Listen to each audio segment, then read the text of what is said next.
From Christianity Today, I'm Mike Cosper, and you're listening to a special episode of The Rise and Fall of Mars Hill.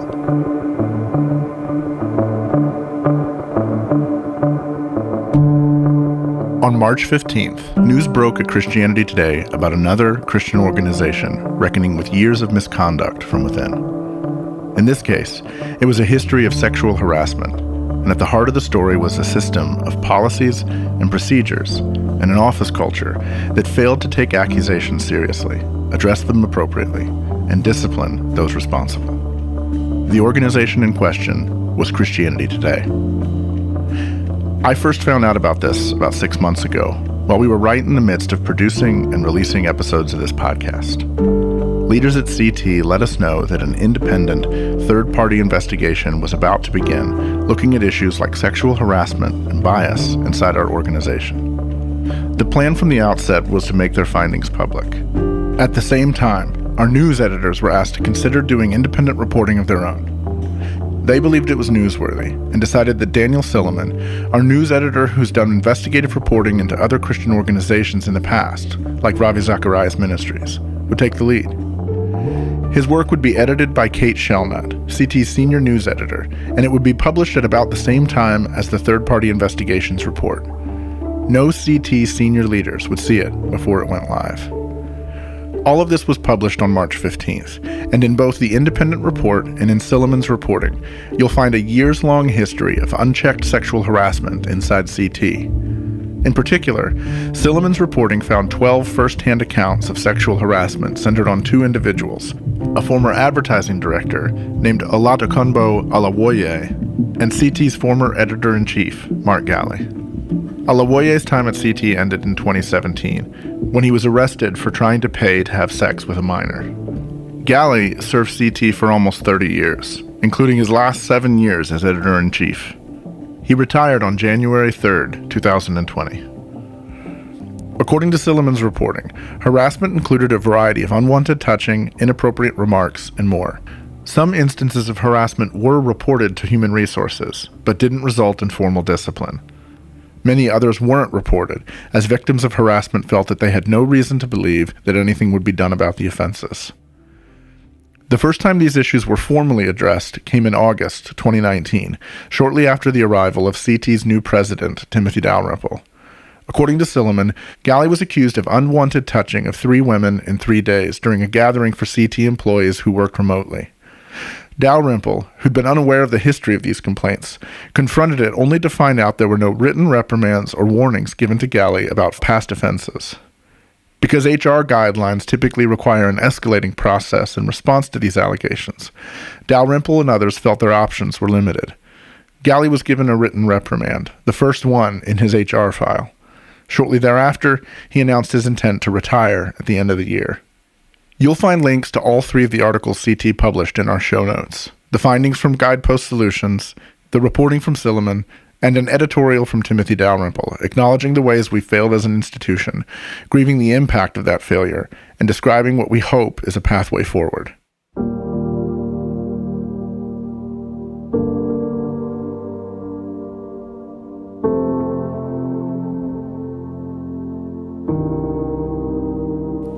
We're covering this story here because we believe it's relevant to the Mars Hill stories in 2 ways.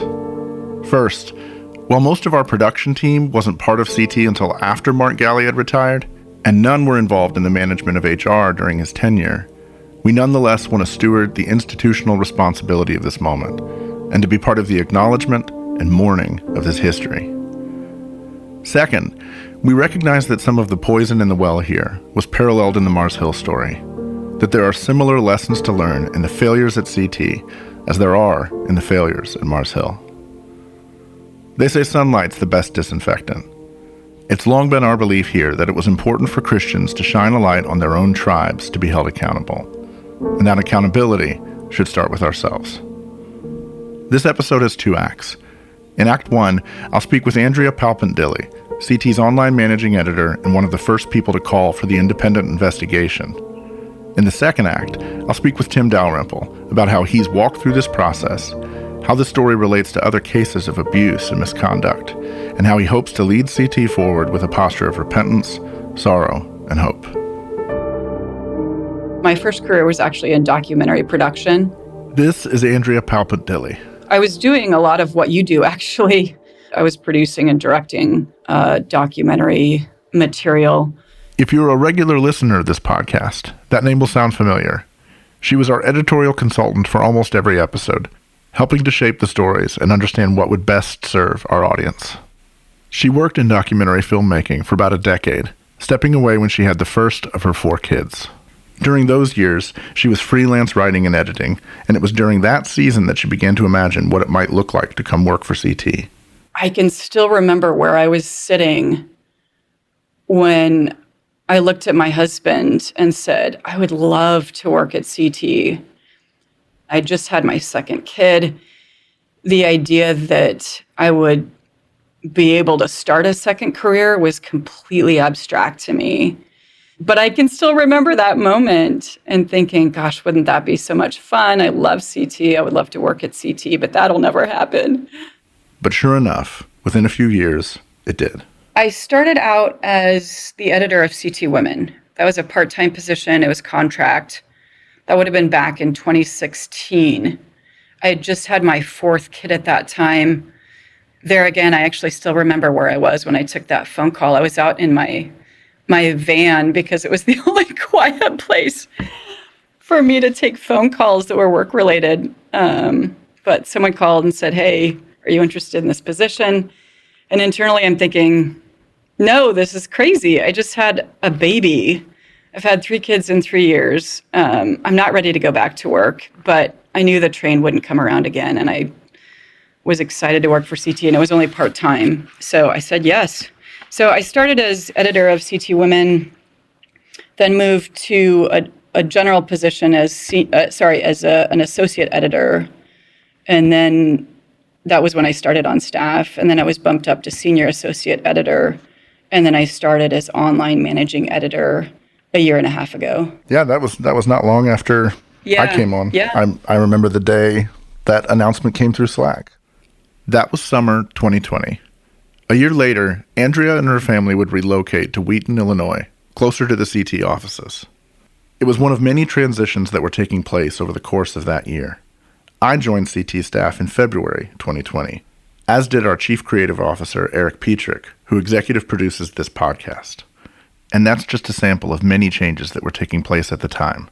New leaders coming in, others retiring or moving on. I think of changes like this a little bit like shaking a snow globe, because major transitions send debris flying as some people leave and new people come. If there was anything under the surface of sediment, there's a good chance that it's going to show up at a time like this, and it did. The first clear indications that there were problems came in summer of 2019, and you'll hear that story in our second act. But the events that really catalyzed this whole investigation began in the summer of 2021. At that time, there was an incident between Mark Galley, who'd been retired over a year by then, and a current CT employee. That employee reported the incident to her manager. Around the same time, Andrea became aware of several other women's experiences with Galley, and she had a sense that something needed to be done. So, along with several other women, Andrea pushed for CT to hire an outside firm to assess how the organization had handled harassment claims in the past and evaluate its policies and procedures. I wanted to start by talking to Andrea because of the role she played in this process.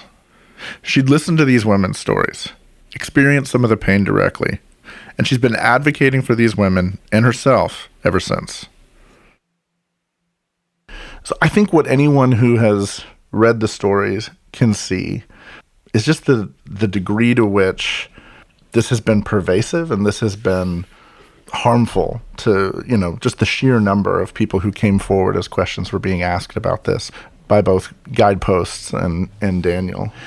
And at the same time, I think for those who sort of live outside of these environments or who haven't experienced it for themselves, there's a cost that doesn't translate borne by those who've been harassed and who advocate for justice. Is that something you can help translate for us?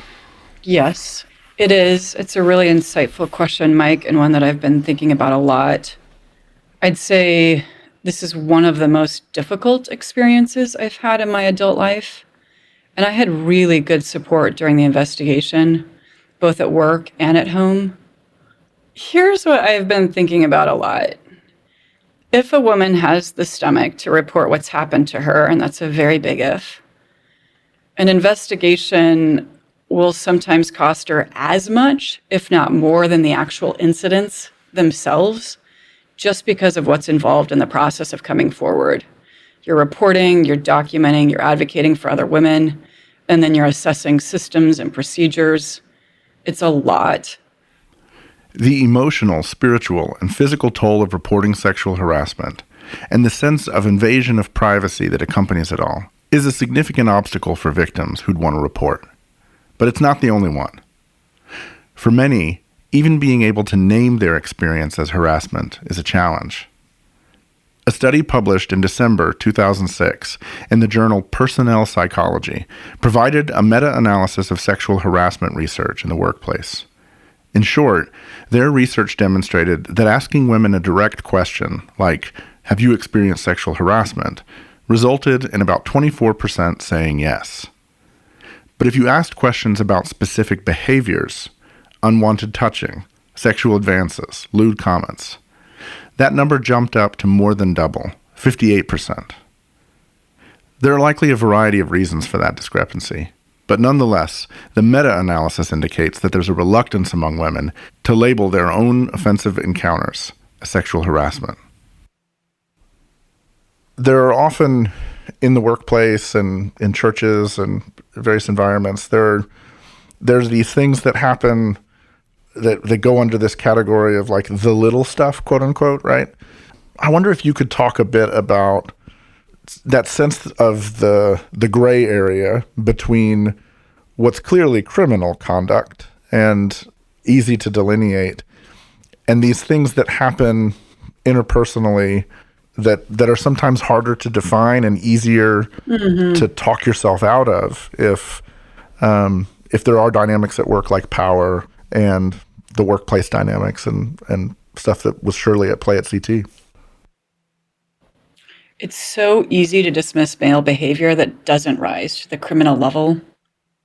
But harassment isn't little at all. So I'm quick to disabuse anyone of that notion. Harassment incidents can quietly build and build over years. And if there's no consistent documentation, if there's no consistent follow-through, if you don't have someone putting the puzzle pieces together, then you don't have someone who can prevent other women down the line from getting hurt. So it's super important to pay attention to everything. That seems like an obvious thing to say, but it's not obvious to everyone. Well, and that gets to another part of the story, right? Which is that, like, what can organizations do to put safeguards in place for both prevention, for protecting victims, and for punishing harassers? I mean, you and I talked about this a little bit before we started recording, that Christian organizations in particular can have, the unique challenges here. This kind of baked-in resistance because of theological assumptions. I'd love to hear you talk about that a little bit. So from my perspective, it's common enough in small ministry or small company settings to find people who think personnel issues should be dealt with totally informally. They'll say, "Hey, we're a family, let's handle this person to person." But that statement presupposes there aren't any power dynamics in play, right? It also presupposes there aren't any troubling power dynamics between the sexes and that women don't have anything to worry about. But they often do have something to worry about, and it's often not safe for a woman to go directly to the man who's harassed or exploited her in some way. HR is meant to stand in the gap for those women. It's meant to be a shield. And in my opinion, the leaders above HR are meant to shield HR as they protect women. And obviously, I'm not referring to other vulnerable employees, but they're included in that. So that's the best case scenario, right? Is that you have HR standing in the gap and you've got people backing HR. Bottom line, and this is so important to understand, a more informal approach to HR, in my opinion, fundamentally favors men and it disadvantages women in a big, big way. women are put in this position of having to advocate for themselves to the men who took advantage of them. And that's a terrible, terrible position to put women in. The flip side of that is that HR is really a gift to women. I believe that. And I really think that for those who are in leadership, I'd say to them, like, support your HR department, deputize it, empower it. I think HR has a moral mandate to protect people from harm. And we have to support them in that calling. It gets very HR is an incredibly complex topic to discuss. And I want to recognize that complexity. But those are some of the lessons that I've learned from this process. And here again, it's important to note that I'm talking in generalities, not specifically about CT. A lot of ministries out there have to work on strengthening their internal reporting systems. And I'm genuinely grateful that CT is doing that and leading the way in trying to do that. Well, it's part of the reason we're doing this episode and having this conversation with you, having this conversation with Tim, and doing it here, of all places, this feed is, there are these parallels, and there's a thread that ties our desire to tell this story and to provide, transparency, that connect the desire to tell the Mars Hill story.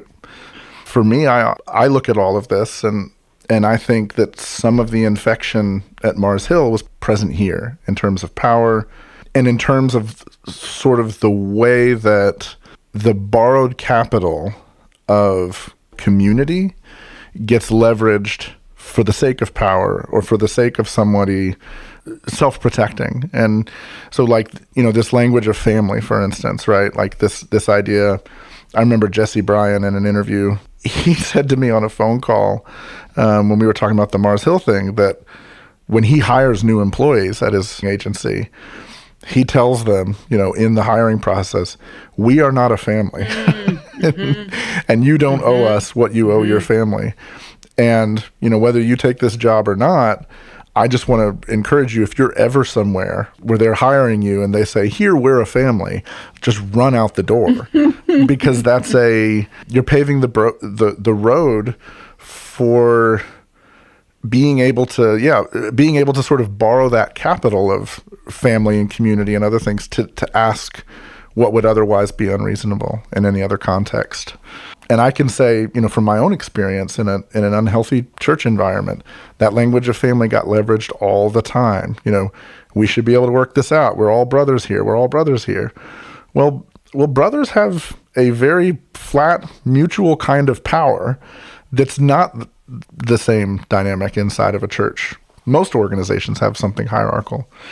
All that to say, I think the conversation around HR that's happening in this story and in Daniel's reporting and elsewhere really has parallels to so much of these church abuse stories where good polity, fairly and honestly and accurately enforced, which is itself an issue, protects a church in the same way that good HR protects individuals in a company. And the failure to set that up, the failure to reasonably enforce it and all of that, it just paves the way for a lot of wounding. Yeah, I would totally agree with that, Mike. I've seen that family rhetoric employed in a lot of different small company settings, and it's easily leveraged to justify unethical behavior. And again, here I'm not specifically referring to CT. I'm just making a broad observation. When I think about Andrea's role in this season of CT's life, I can't ignore this weird, almost glaring irony that while week to week, she and I are checking in about the reporting and the writing and editing of this story about Mars Hill Church, she's also carrying her own story and walking through her own valley during this season of reflection and darkness and exposure at CT, a place she's loved and has labored for 7 years. And she's still here. She's still laboring. So I asked her, from where we stand now, what are her hopes for where things are headed? I've talked about what was hard. I also want to talk about hope. I had the privilege of working with some really amazing people who believe in CT and want to see it do right, and I'm really grateful for that. I've had a lot of support from and leadership at CT, and that gives me a lot of hope.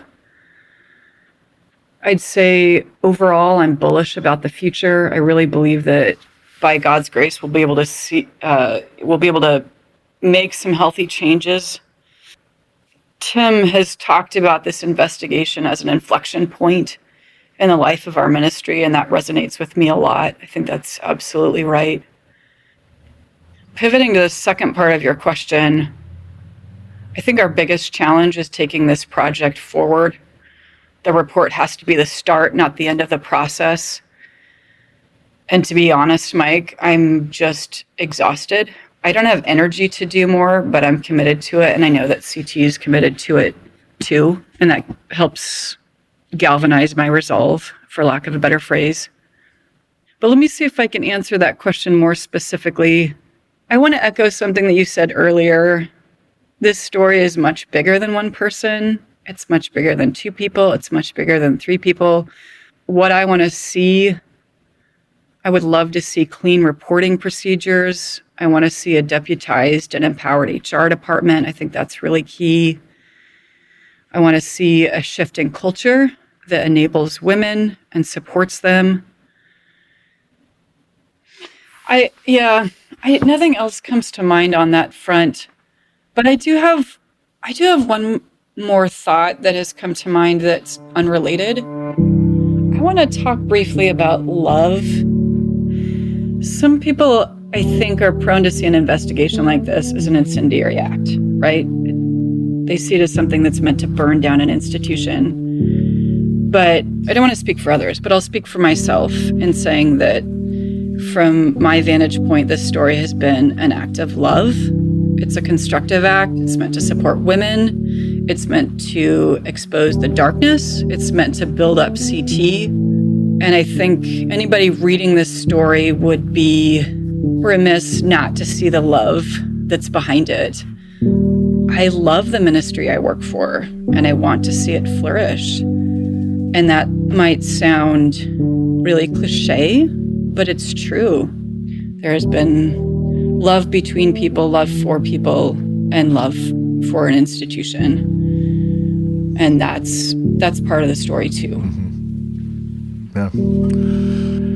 It's like so much that we do around here. I mean, the line Eric and I and Wendy Alsop and I talked about early on with why we did this Mars Hill podcast. It was like, we want to see a better and more beautiful church, right? And so I think that can be true for any institution. And but it's also the church's witness, right? I mean, this is the church's witness as well, and it's at stake. And it's in some senses, this story is a blemish on it for sure. But in another sense, you are part of the church's witness in this story too, in showing up and speaking up and advocating. And so I think those are good things in the midst of all the darkness here. So yeah, it's a privilege. I mean, again, that sounds like such a cliche to say that, but like it really has been a privilege to journey with these women and to be a vessel of God's love. Mm-hmm. Again, that sounds like something out of an evangelical cliche book. Right. I don't know. Right. But it's true.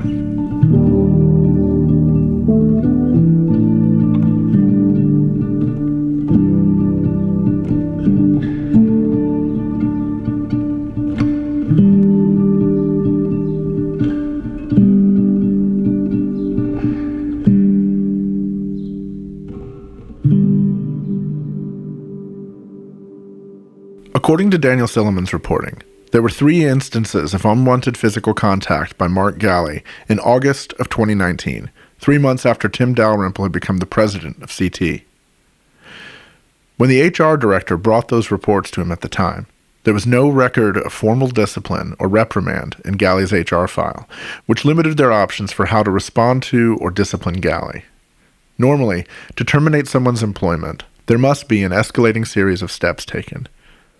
Given those limitations, Galley was given what HR best practices would have indicated, a written, formal reprimand, and a clear sense that there wouldn't be tolerance for this in the future. To encounter this in his early days at CT was disorienting for Tim. Now, Mark was kind of on the glide path toward retirement. I felt like Mark was increasingly erratic, and in a lot of ways it felt like I had been brought in to captain a ship, to steer a ship through some dangerous waters, and yet we were lashed to this whale, this large animal that wasn't always very well under control, and that felt like a precarious place to be. I'm curious, was it on your radar at all that there may be issues like this inside, sort of deep cultural change issues at CT when you came in May of 2019? No. My perception of Christianity Today had always been an organization that had solid leadership, but you don't get to pick you don't get to pick the stories that you inherit all the time. And that's something, and I say this now, I did overlap with Mark for some time, obviously, about 7 months. And I'd like to think that we responded well when the issue came up in August of 2019. But let me say this in particular on behalf of all of the staff, many of whom are taking a lot of slings and arrows right now. So nobody who is accused of misconduct, and virtually nobody who supervised HR or led the organization or was in a kind of the position of making decisions on these matters, virtually nobody remains at the organization. Some have been retired for, a couple months, but most have been gone for years, some of them many years. In a lot of ways, we are, as a team, just collectively excavating a story,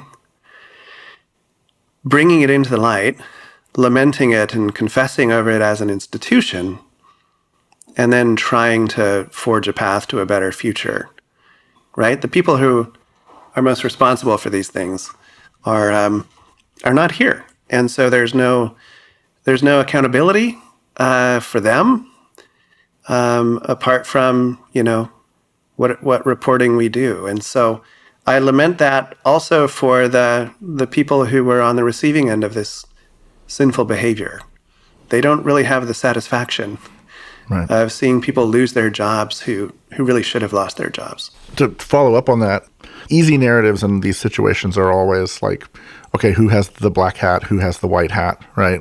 Who are the good guys and bad guys? And with this story, because of the very thing you just laid out, the fact that so many folks are not here, is there a risk of sort of scapegoating those folks and losing sight of sort of the deeper systemic realities that in some ways CT is maybe just a part of, right? Culturally, these issues exist everywhere. They've touched people you and I both love. We've talked before sort of off air about how we've seen some of these things in other contexts. How do you navigate both the realities of the personal responsibilities, which are enormous in all of this, and then the cultural/institutional dynamics that may be at work at the heart of some of this? Yeah, even though a lot of the people who were involved in these stories no longer work here, it's nonetheless our responsibility as an organization, as an institution, to confess to the sin that was within our ranks, to do our best to make it right. There's one of our board chair, actually, Claude Alexander, he talks about kind of what is our culpability when it comes to the racism, let's say, of prior generations. And he'll say, it's not your fault, but it is your responsibility. It's not your fault, but it is your problem to solve. And it is our problem. It is our problem to address because it feels as though there has been a toxin within the system, a general failure to craft a culture in which men and women alike are fully capable of unfurling their gifts and in service to the kingdom of God. And so we collectively as an institution, we just got to say that we got it wrong. And that's not to kind of parse who was here and which part of the business did you work in and so forth. It's to say that this is an institutional failure. and it is a failure of leadership collectively. So we certainly have to take responsibility for that. So there was a commitment from the beginning. I can remember from the earliest communication that I saw about it, there was this commitment to make that report public. And then you also talked about how this was going to be reported independently. This is something that I was familiar with in terms of the New York Times has at times investigated itself. Yeah, NPR did as well. Yeah. And there it was specifically around sexual harassment issues. And that was the best sort of analogy that we were able to find. Yeah. Talk to me then about the logic of why you chose to do it in particular. And I'm curious as well about sort of the commitment to transparency in general and what I would have imagined would have been internal resistance at some level of risks of lawsuits, concerns from lawyers, concerns about reputation, the danger of saying up front, we're going to put this out there, not knowing what's in it. I'm curious how you navigated all of that. It wasn't easy. So as the leader of an organization, of an institution, and particularly one that has a really remarkable legacy, and I'll just say I am an absolute dyed-in-the-wool believer in the mission of Christianity today. It is very easy to think, oh my goodness, what is this going to do to our ability to pursue our mission? And so I'll just be honest and say, yeah, in the first couple of weeks after these things came to my attention, boy, there was a lot of agonizing. And where I landed was this, that I couldn't war game all of this. I couldn't work out all of the scenarios with any degree of confidence. And at the end of the day, that doesn't matter. And it can't really be the case that our mission of advancing the kingdom of God is going to be served by covering things up. I think it's helpful to hear you even say like that was a decision. That wasn't an automatic, and I'm sure that, and obviously you don't have to get into the detail of it, but that wasn't an easy thing for probably a lot of folks to swallow in the process. Yeah, there was a lot of grieving. There was grieving with the women. There was grieving over the sin that had taken place. Mm-hmm. And there was some grieving of how is this going to impact our ability to pursue our mission? I'm a big movie fan, and there are a couple quotes I want to share with you. One is actually from the HBO miniseries called Chernobyl. And at the end of the series, Legasov, the protagonist, says, every lie we tell incurs a debt to the truth. Sooner or later, that debt will be paid. And I think we've seen that in our reporting on other organizations. The more lies you tell, the more you work to cover up the truth, the more damage it does, not only to your organization, but to the faith. The second quote comes from The Dark Knight Rises. I'm a huge Christopher Nolan fan. And, in The Dark Knight, the second movie in the trilogy, there's a lot of kind of deception. So they decide that they're going to blame Batman for things that he didn't do because he can take it. Or they decide they're not going to tell Bruce Wayne something that would be emotionally harmful to him. And this comes up in the third movie, which is The Dark Knight Rises. And Alfred says to him, maybe it's time we all stop trying to outsmart the truth and let it have its day. Those words have really resonated for me. And I think it's not just for Christianity today, but for the broader evangelical Christian movement. And the truth, I think, is that the culture has not, by and large, been a positive one for women. And the truth is that whether in complementarian or egalitarian contexts, there has been abuse, there has been harassment, there has been consistent subordination and belittlement. And that's something that people might miss, that, one way in which we are distinct from Mars Hill, that was a decidedly complementarian institution. CT is not. CT is intended to be a place where complementarians and egalitarians alike can have a conversation. We don't take a position institutionally on it, but I will say that probably the majority of our people are egalitarian or lean in that direction. But even here, we thought we were on the side of the angels, often advocating for women and for their concerns. And yet it turned out that, there was something not so angelic taking place right within our ranks, and we missed it. I'm fundamentally an optimistic person, and I always look for how can God bring good out of this? My hope is that it really steels our resolve to do better for our own people, but also to do better for others and to be a more effective advocate for these things across the church. I appreciate the way you frame that too, because it was one of the things that came up often as, why aren't you being harder on complementarianism, as part of this story? I think there are ways in which we raised questions about the theology that I think are worth asking and considering. And yet at the same time, I think, as you mentioned here at CT, but also the Bill Hybels story, is a story of, several decades of predation by a guy who was one of the leading advocates for kind of the egalitarian movement in the 80s and 90s. Right. And that's where we do have to start asking questions about, I think, about the way much of what we qualify in terms of sort of gender politics or whatever else is about power and the role it plays in particular inside CT and why women didn't report and why in other circumstances why someone feels empowered or entitled to do the kinds of things that Mark has been accused of, and at the same time why people underneath him either learn to look the other way, or why there's just a very, very long fuse on confrontation around these kinds of things. To get specific, with Mark Driscoll, there was a very clear sense that Mark had become indispensable to Mars Hill, and pretty early in the process, when conflict would emerge around Mark, the leaders around him would, form ranks and protect, almost at all costs.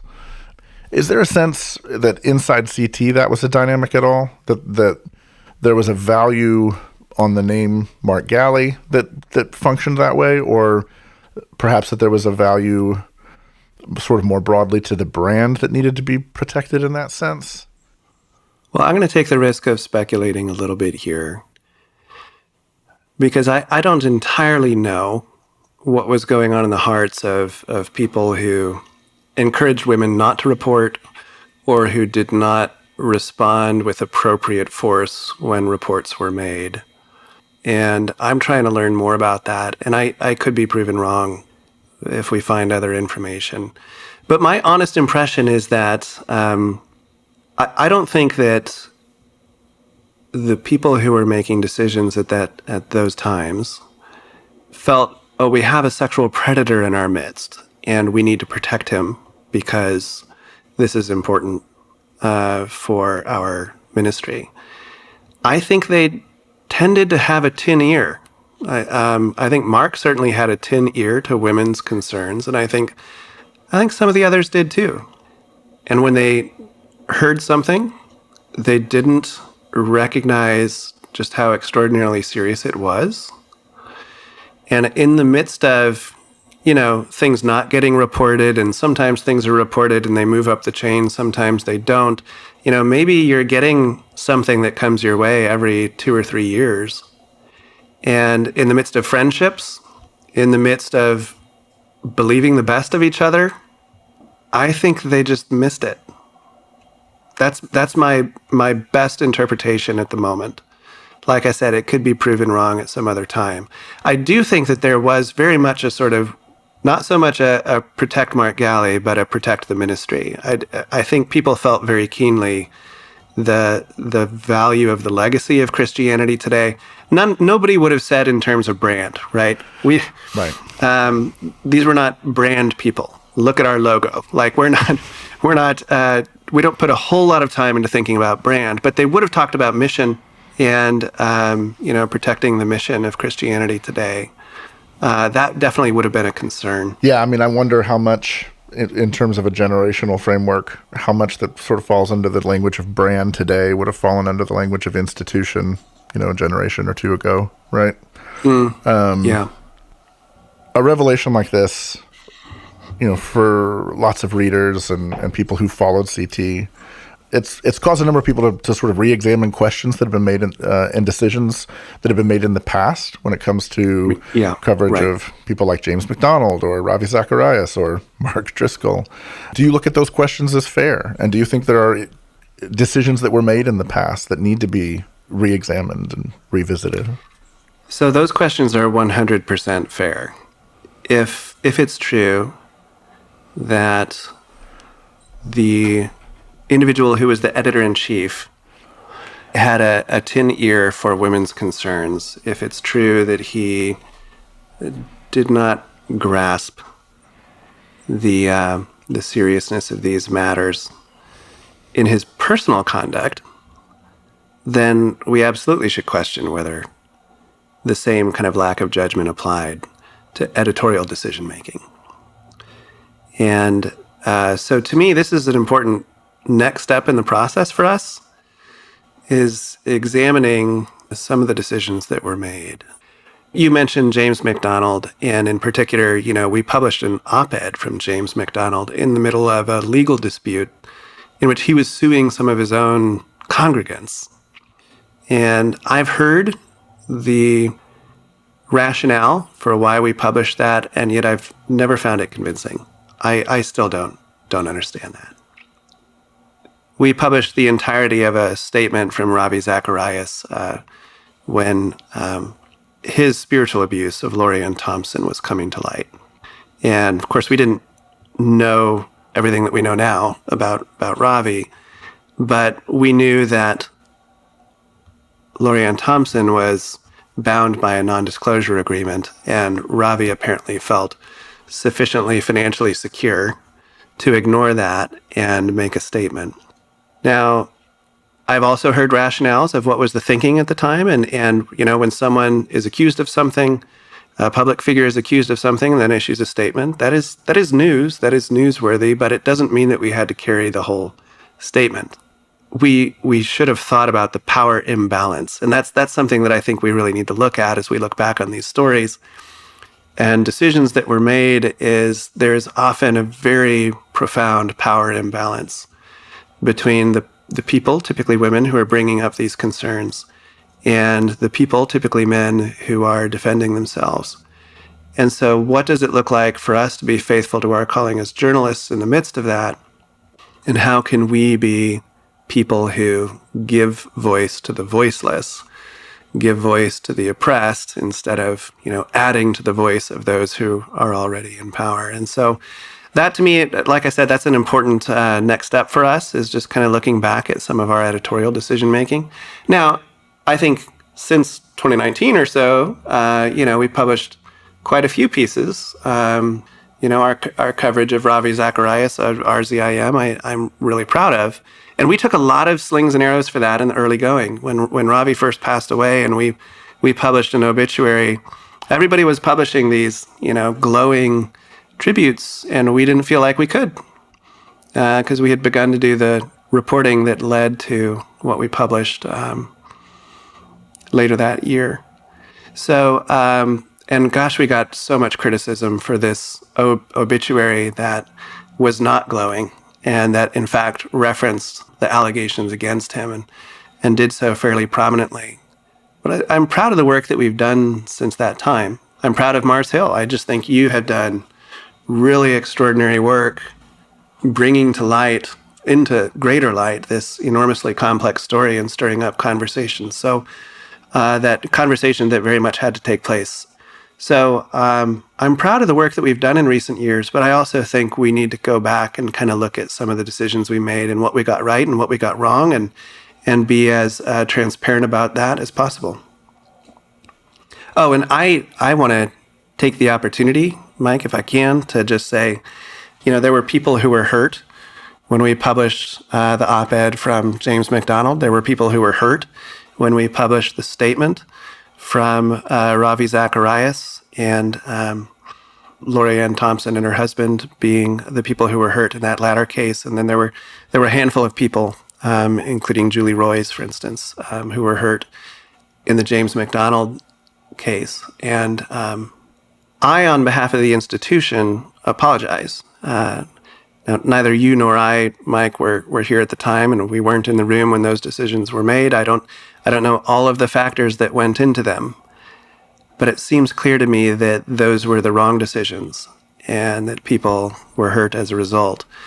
But we're going to go back and get a better understanding on what went wrong and how we can do a better job of reporting on these things in the future, especially when you do have those profound power imbalances. During this process, while this was being investigated, did it tempt you at any point to press pause on our coverage of other moral failures of other institutions at the time? Or press pause even like while we're in production on Mars Hill in the midst of this? Yeah, it definitely raised the question of, are we the best people to carry stories like these right now, stories of moral failure? And that too was not an easy question to wrestle with. On the one hand, I assumed that as soon as we brought these things out into the open, that, we would get very natural questions of, well, if you have moral failure, how can you tell this story of moral failure?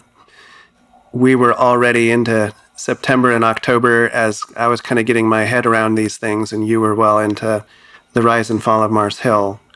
On the other hand, it felt like, well, the last thing I want to do is stop speaking out on behalf of the voiceless and the oppressed. Okay, we have sin in our midst. That's a part of our story. Let's be honest about it. Let's confess it. Let's repent, and let's change. But do we actually serve people by stopping telling these stories when we're one of the few organizations that really does so? How is that caring for the people who are suffering abuse and harassment? So I wrestled with it, and I don't entirely know if it was the right decision, but we decided that we would go forward with our reporting and try to hold people accountable to the same ideals that were driving us to do this investigation and reporting on ourselves. I think it certainly would have been hypocrisy if we decided to cover this up. And that was also a factor in the decision on making things transparent and our commitment to making the results public. So Rachel and Guidepost really emphasized that you should make a decision up front whether you're going to make the report public. You can't just wait and see what you find. And you're right that we didn't know what we were going to find as we kind of opened ourselves up to that kind of scrutiny. It was possible that we would find the story was much more extensive than what we knew. But we made a decision to make the results public, partly because we wanted to support the work that you guys are doing. And if we're guilty of a cover-up, then we lose all of our credibility as truth tellers. In a lot of ways, it's kind of the ultimate test of your willingness to be a truth teller is, are you going to tell the truth about yourself when it's embarrassing to do so? What do you think, Mike? Do you wish that I had come to you in mid-September and said, hey, I think we need to put a pause on this right now? Wow. No, I mean, I would have not wanted to, for sure, because I was in a position, from the relationships that I'd built and the conversations that I'd been having with all of these folks from Mars Hill, where I felt a responsibility to steward their stories and care for them. And so I think from my end, the idea that we had issues in our own house certainly would have made me say, okay, let's, sunlight's the best disinfectant. Like, we've got to tell that story. We've got to find out what's happening here, take responsibility for it.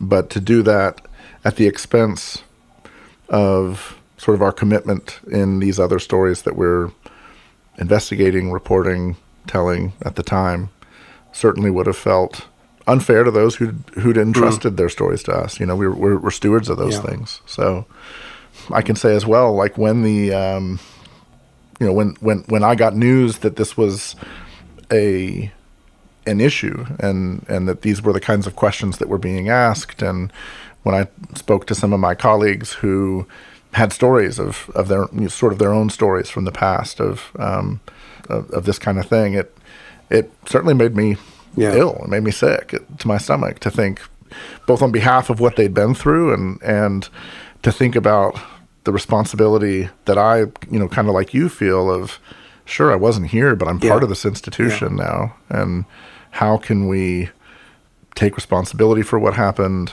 love those who were wounded, and move towards something better? Yeah.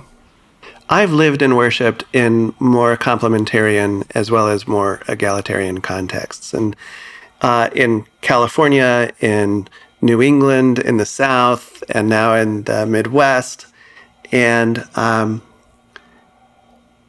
in some places more than others, but in all of those places to some extent, I think there has been some vestige of a diminished view of women. And in some ways I see this similarly to matters of race, right? The institution of slavery developed. Christians who benefited from slavery developed a theology of racial inferiority that permitted them to enslave other human beings with impunity. Now, even after the institution of slavery was abolished, that theology of racial inferiority remained as kind of a superstructure that I think served to justify slavery by other forms, whether that's Jim Crow or abuses in the criminal justice system and so forth. So the theology sometimes outlives the institution. Now, to bring that over into the space with men and women, I think culturally, physically, economically, for a long time, men have been the ones in power. Men have had an interest in preserving that power, benefited from it, and developed a theology of sexual superiority, of gender superiority. And even as other parts of the culture began to grow, I think, beyond that, I think that theology endured. And it's not written into Scripture. It's not the only way to interpret the Bible. And yet, there are a lot of places today within the evangelical church where I feel like kind of that theology of the subordination of women remains. And so whether you're in an egalitarian context or a complementarian one, you think of just all the ways in which women are encouraged to accept kind of inferior positions in relation to men. The ways in which evangelicals, more than any other religious group, any other sizable religious group, are uncomfortable with female CEOs and so forth, right? We have an issue there that we really need to reckon with as a people. And regrettably, it became clear that that was an issue even here. And that if we want to be a part of that change, then, change needs to start with us. So Guidepost Solutions has made 6 recommendations for how CT needs to reform so that we can better be able to prevent and respond to these kinds of problems in the future. And to overall change the culture here. And these recommendations, they talk about HR policy, about reporting, and I wanted to ask you about the 6th recommendation in particular. They talk there about the need for more diversity, both in terms of men and women and in terms of race at the executive leadership level. This is something CT seems to really struggle with.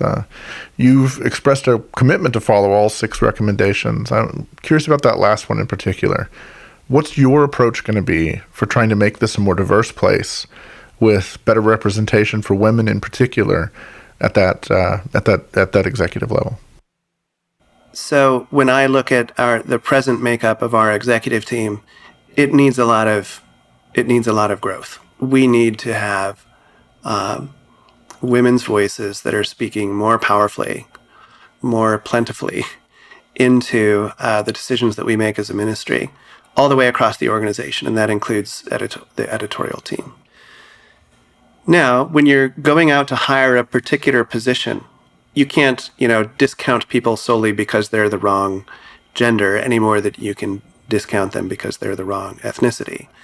But you can make certain that you are looking at a diverse pool of candidates, and you can be mindful of the diversity of the team overall and your institutional imperative of having a more diverse leadership team. And so that's something that we're committed to. And I'll just, in the spirit of confession, I want to say that I haven't done a great job of this. I need to do better. And some of it happens, I think, by virtue of our relationship networks. So when I came into this position, I immediately thought about all the fantastically talented people in my network. And my network is overwhelmingly male. Learn from my mistake. That would be a word of counsel for other institutional leaders, that make sure you're looking far beyond your own relational network. Because by and large, your relational network is going to be limited. And we need to make sure that we're pulling together voices that represent different parts of the church. Yeah, it's funny. I've thought about this a lot ever since reading the report. And I've thought in particular about a conversation I had with my dad when I was a kid. For context, Dad was like a serious Rush Limbaugh ditto head type. And he sort of towed the line on that brand of conservatism, which was different in the 90s than it is today. But I remember in particular at one point as a kid, the subject of affirmative action came up at a family gathering, and, again, kind of across the board, very, very, very conservative family, mostly from the South. So you can imagine how that conversation went. But I remember talking to Dad about it afterwards, and he really surprised me. He was overseeing a construction program at the time. He was a civil engineer, and he was overseeing a major construction program at a Louisville International Airport. He said the most interesting thing. He said, if you'd asked me about this just a few years ago, I would have felt really different about it. But what I realized being here and doing the work that we're doing here is if there weren't something like this in place, then there would always be a good old boys network, that people went to high school together. Everybody was married. They were brother-in-laws. They were frat brothers. And that's where all the work went. And, thinking about it now, I can think about it in terms of sort of economic imbalance and opportunity, and the way that, those kinds of networks create entrenched economic power and cultural power even. While, in his mind, I'm sure in his mind it was an imperfect solution, he nonetheless recognized, I think, kind of what you're describing here, that these, a commitment like this helps to break up these kinds of networks and, create an imperative to look for different voices, different talents, different perspectives that you might not be forced to think about or to consider if you did just rely on your sort of in-network relationships. Yeah, I think that's right. And it's also, we can focus on, you've got to hire the best candidate for every position, but we also need to focus on, you need the best team. And you need that team to represent a diversity of perspectives. And in particular, at a place like Christianity Today, where we really strive to represent the depth and breadth and width and beauty of the church globally.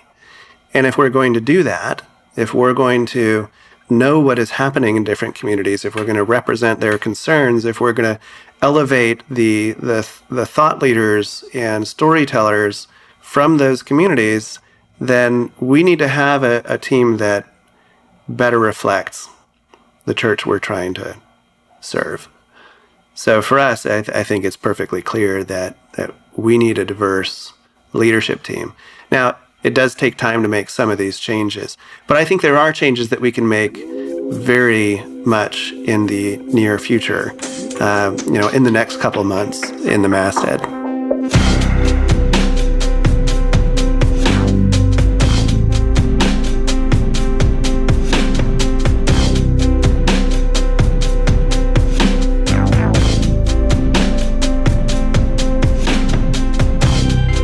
One of the themes that I've seen consistently, looking at churches like Mars Hill, churches with a crisis of leadership or with years of simmering conflict and controversy, is the impulse to cover up or whitewash the past, to make enemies out of victims or to simply blame one person for all that's gone wrong. So I've had an eyebrow up and an ear out here because I know that my own work and credibility is on the line. As one person put it to me last week, when you're used to cover-ups, transparency looks suspicious. But I can honestly say that what I've seen, in spite of my instincts for both suspicion and self-preservation, has been encouraging. I'm glad that CT allowed me to produce this episode, and that our team was given permission to ask whatever questions and publish whatever answers felt relevant. I'm glad that Andrea and others are still here.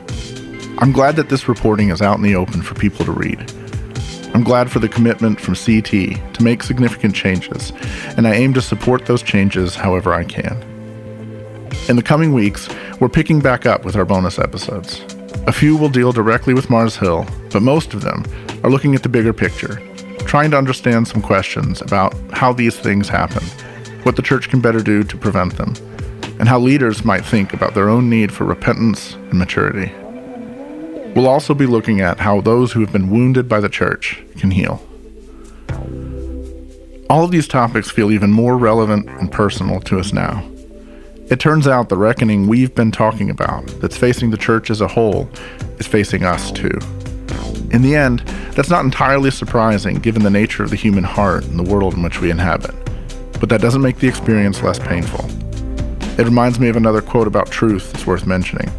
This one's from David Foster Wallace's Infinite Jest, and he's riffing on Jesus a bit.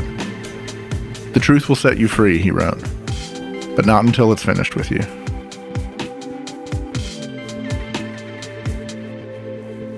The Rise and Fall of Mars Hill is a production of Christianity Today. It's executive produced by Eric Petrick. It's produced, written, and edited by Mike Cosper. Joy Beth Smith is our associate producer.